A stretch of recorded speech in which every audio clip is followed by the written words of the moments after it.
अगर आप भी स्टूडेंट लाइफ में भटक रहे हैं तो जेनेट रॉबिन्सन की कहानी आपके लिए अंधेरे में जैसे सूरज की किरण है। मैं जब 10th क्लास में थी तब मेरे 90% बने थे।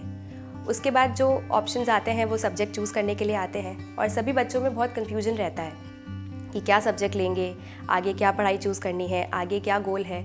बहुत से जने तो ऐसे होते हैं मेरी तरह जो डिसाइड ही नहीं कर पाते हैं कि आगे क्या करना है क्या नहीं करना है। उस वक्त में जब मैंने सबसे गाइडेंस ली तो सबने मुझे बोला कि साइंस जो सब्जेक्ट है वो शायद तेरे लिए बेस्ट रहेगा, तू वो सब्जेक्ट ले।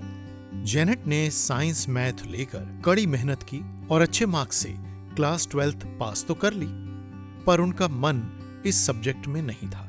मेरे 78 समथिंग अराउंड परसेंटेज उसमें बने और मैंने, जैसा कि सब बच्चे जेईई मेंस का एग्ज़ाम देते हैं, मैंने भी दिया, बट मैंने कोई तैयारी से नहीं दिया था, तो जाहिर सी बात है सिलेक्शन नहीं होना था। बट मैंने इंजीनियरिंग परस्यू करने का नहीं सोचा, तो आगे अब क्या करना है वो बहुत कन्फ्यूजन था।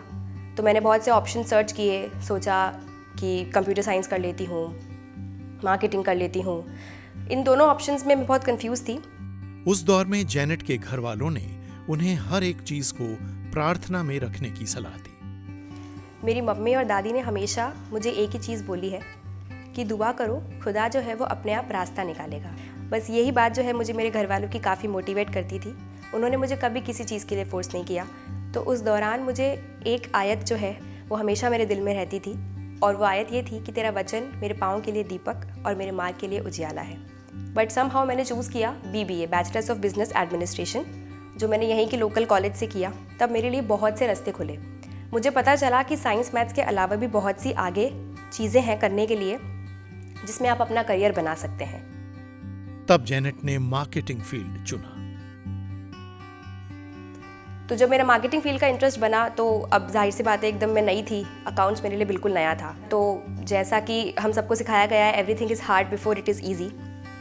तो अकाउंट्स जो है वो थोड़ी सी डिफ़िकल्ट लगी मुझे स्टार्टिंग के अंदर, लेकिन उसके बाद जब मेरा उसमें बेस बन गया तो मुझे उस पढ़ाई के अनुसार अकाउंट्स जो है वो अच्छे से आने लगी और उसमें भी अच्छे नंबर मेरे आने लगे। इस तरह जेनेट ने सेकेंड ईयर क्लियर कर लिया। अब उन्हें इंटर्नशिप करनी थी। उस दौरान मुझे एक इंटर्नशिप करने का मौका मिला डिजिटल मार्केटिंग फील्ड के अंदर। ये जो फील्ड है, इस फील्ड को लोग जो है काफ़ी परस्यू करते हैं आज के टाइम में और काफ़ी फीस लगती है। जब मैंने इस फील्ड में इंटर्नशिप की तो खुदा का अनुग्रह मेरे पे इतना था कि मुझे सीखने के जो है वो पैसे मिले। फिर उसके बाद मुझे उन लोगों ने प्लेसमेंट दिया तो मैं कंटेंट राइटर प्लेस्ड हुई वहाँ पे। ये जॉब के दौरान जो है मुझे इस फील्ड के बारे में काफ़ी सारी चीज़ें पता चली, तो मैंने इसी चीज़ में आगे MBA करने का सोचा।